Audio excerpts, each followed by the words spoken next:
Hi, எல்லாரும் எப்படி இருக்கீங்க? இன்னைக்கு மண்டே, ரொம்ப பிஸியான நாள். ஆனால் என்னன்னா, என் வீட்டுக்காரர் கொஞ்சம் நிறைய சிப்பியை வாங்கி தந்திருக்காரு. க்ளீன் பண்ணி ஃப்ரை பண்ணு அப்படின்ட்டு.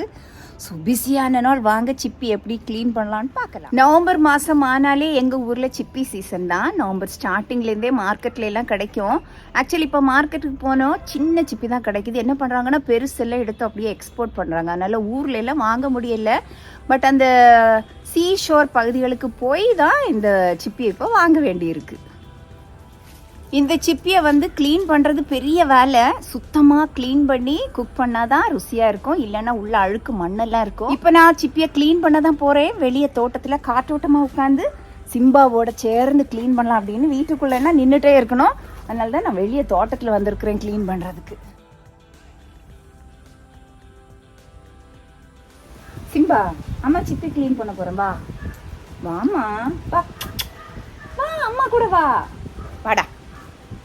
வருதா பாப்போம், பாருங்க, பின்னாலே வரும். Simba come.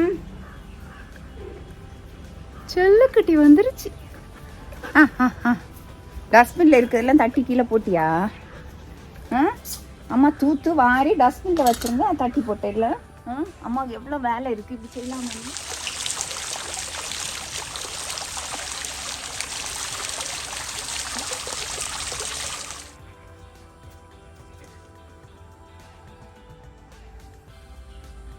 சிம்பா சிப்பி எல்லாம் சாப்பிடாது. வேணுமா உனக்கு?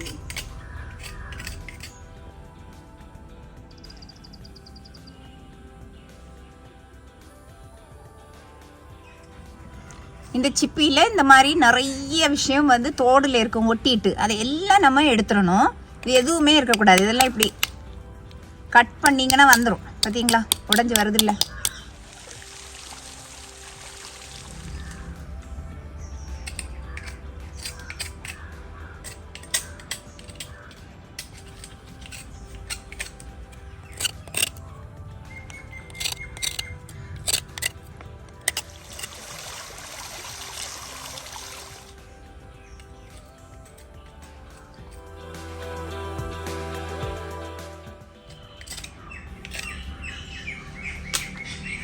சிம்பு, எங்க போற? Sit down. Sit down. Sit down. மம்மிட்ட உட்காரு. குட் பாய். கொஞ்ச நேரம் இரு, கொஞ்ச நேரம் ஆகும்.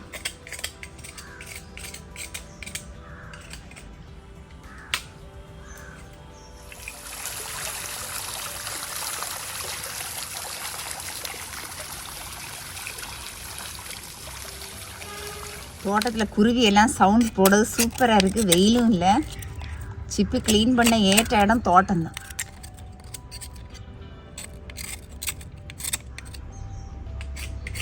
ஏன்டா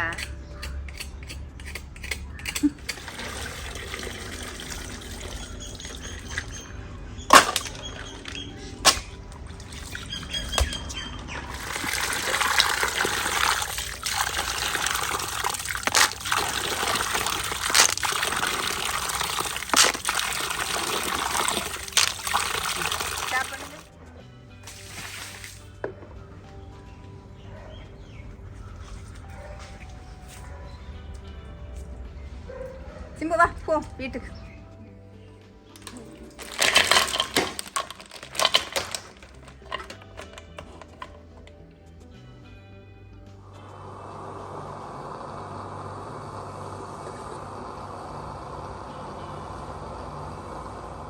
நல்லா க்ளீன் பண்ணி வச்சுருக்கிற சிப்பி எல்லாம் ஒரு பாத்திரத்தில் போட்டு தண்ணி சேர்க்காமல் ஒரு 5லேருந்து 7 நிமிஷம் வேக விடணும். தண்ணி சேர்க்கணுன்னு அவசியமே கிடையாது. ஏற்கனவே அதில் இருக்கிற தண்ணியிலே அது வெந்துடும். பாத்திரத்தில் இருக்கிற எல்லா சிப்பியும் இந்த மாதிரி ஓப்பன் அப் ஆயிருக்கு அப்படின்னு ஒரு வாட்டி செக் பண்ணிக்கோங்க. செக் பண்ணிவிட்டு அடுப்பை ஆஃப் பண்ணுங்க. இனிமேல் நல்ல சூடாக இருக்கிற இந்த சிப்பியெல்லாம் நல்லா ஆறணும். அதுக்கு ஒரு 1/2 மணி நேரம் ஆகும். அந்த டைமில் மசாலாவை நம்ம ரெடி பண்ணிக்கலாம்.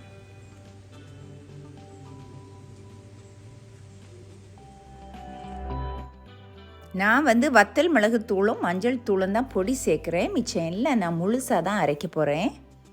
கருவேப்பிலை, இஞ்சி, பூண்டு, முழு பெப்பர், அதுக்கப்புறமா பெருஞ்சீரகம் நல்ல ஒரு ஃப்ளேவர் கொடுக்கும். அது ஆப்ஷனல், வேணும்னா சேர்த்துக்கோங்க, வேண்டான்னா சேர்க்க வேண்டாம். இந்த மசாலா பொருட்களோட தேவையான அளவு கல்லுப்பும் சேர்த்து இந்த மாதிரி சொரப்பாக அரைச்சி ரெடியாக வச்சுக்கோங்க. சிப்பியோட க்ளீனிங் ப்ராசஸ் இன்னும் முடியலை. அது நல்லா ஆறின பிறகு அதோட வெளிப்பக்கமாக இருக்கிற அந்த கட்டியான தோடை ரிமூவ் பண்ணிவிட்டு உள்ளே இருக்கிற சதை பகுதியும் நம்ம சுத்தமாக க்ளீன் பண்ணோம். அந்த வேலை தான் நடந்துகிட்ருக்கு. தோடை நீங்கள் திறந்து பார்த்தா அதில் சிப்பியோட சதை பகுதி உள்ளே இருக்கும். ஆனால் இந்த சதை பகுதி சிப்பியோட ஒரு தோடோடு ஒட்டிட்டு தான் இருக்கும். அது நீங்கள் ஒரு நல்ல கூர்மையான கத்தி எடுத்து அப்படியே கட் பண்ணி இல்லைன்னா ஸ்க்ரேப் பண்ணி எடுத்துக்கலாம். அப்போது சதை பகுதி தனியாக வரும். ஆனால் இப்போவுமே க்ளீனிங் ப்ராசஸ் முடியலை. ஏன்னா அந்த சதை பகுதிக்குள்ளால் முடி மாதிரி ஒன்று இருக்கும். அதுவுமே வேஸ்ட் தான். நீங்கள் அதையும் ரிமூவ் பண்ணினா தான் அந்த சிப்பியை சமைச்சு சாப்பிட முடியும். நான் ஒரு வாட்டி கூட இந்த சிப்பி எப்படி க்ளீன் பண்ணணும் அப்படின்னு காமிக்கிறேன். நீங்கள் கேர்ஃபுல்லாக பார்த்து புரிஞ்சுட்டு செய்யுங்க. அப்போ தான் இந்த சிப்பி சுவையாக இருக்கும்.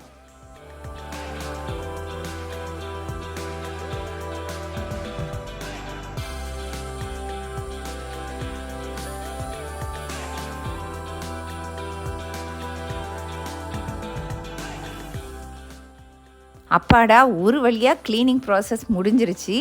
க்ளீன் பண்ண பிறகு அதில் மசாலா பொருட்களை நம்ம கலந்துட்டு தேவையான மசாலா தூள்கள், அதாவது வத்தல் மிளகு தூளும் மஞ்சள் தூளும் கலந்து ஒரு 10 நிமிஷம் நீங்கள் ஊற வச்சாலே போதுமானது. இந்த சிப்பியில் நிறைய உப்பு தன்மை இருக்கும். அதனால் நீங்கள் உப்பு போடும்போது ரொம்ப கம்மியாக தான் போடணும். அது இம்பார்ட்டன்ட் டிப். அடுத்த இம்பார்ட்டன்ட் டிப் என்னென்னா, இந்த சிப்பியை நம்ம வேக வச்சு எடுத்த பிறகு அது ரொம்ப சாஃப்டாக இருக்கும்.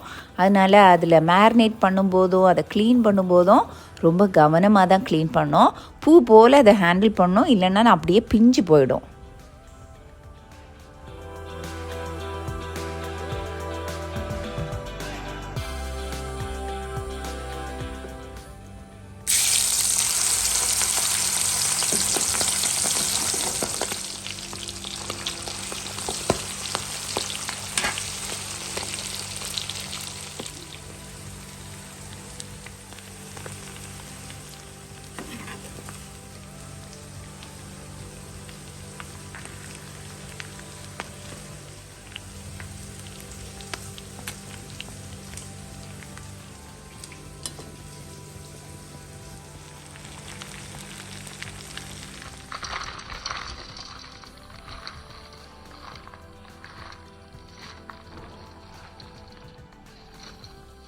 நல்ல சூடான தேங்காய் எண்ணெயில் நிதானமாக நல்ல முறுன்னு கிறிஸ்பி ஆகிறது வரை ஃப்ரை பண்ணணும்.